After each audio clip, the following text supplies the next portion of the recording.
Yes, IrieItes sitting with Etana, just come up from stage at Reggaejam 2011. It was a nice show, a nice vibe. Thank Give you. I thanks had for fun that. too. I had fun.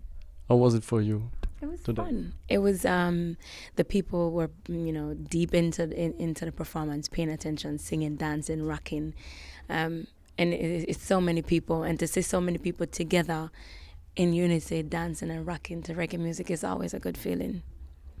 It's different in Europe or Germany from other country? You know what? Everywhere across Europe, and in England, I find that people have a deep, deep, deep love for reggae music.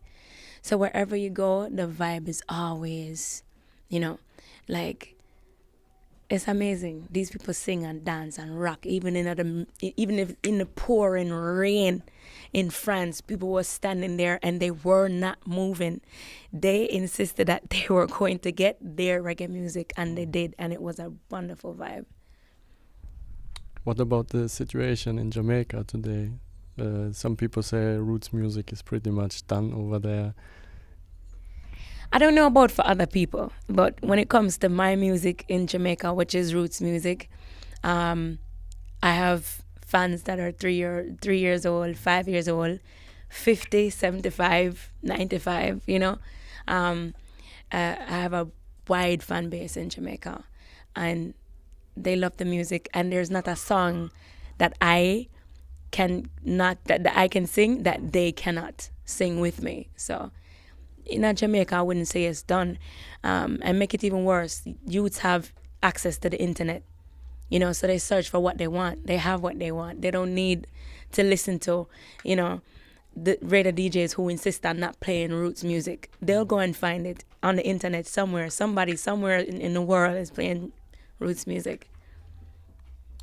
So tell us something about your history, your growing up.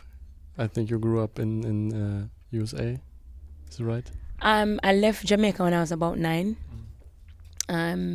I spent the whole time from then until I went back to Jamaica in 2004 November.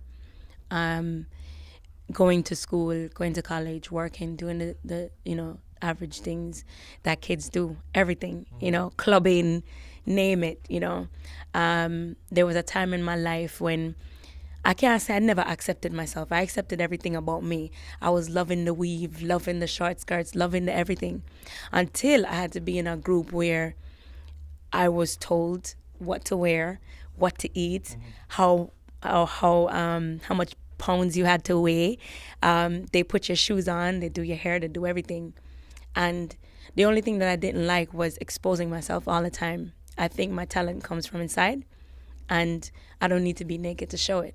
So I decided I wouldn't do music and I would go back to Jamaica. But then comes Richie Spice and Fifth Element, and it started all over again. But yeah, that's just a little bit of me. I grew up mostly in Jamaica with my grandmother.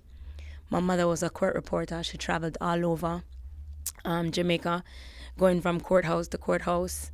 So I spent most of the time with my grandmother and my 9 or 8 cousins, all boys. So I was the only girl.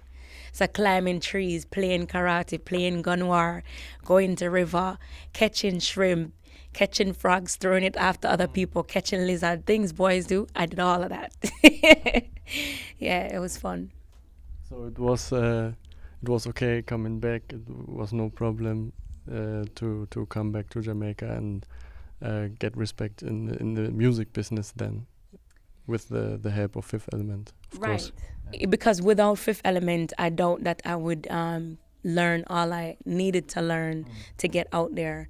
When I went to Fifth Element, after being on the road at Richard Spice for 1 year, realizing that, because I had like 1 month left in Jamaica, and I did 2 shows with Richard Spice, and they basically just begged me to stay in Jamaica.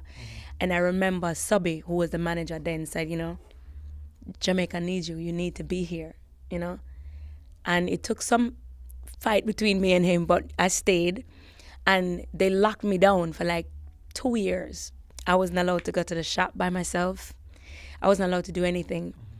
I needed to learn all over again how to be in Jamaica without being ran over, by the industry, by males, by anybody.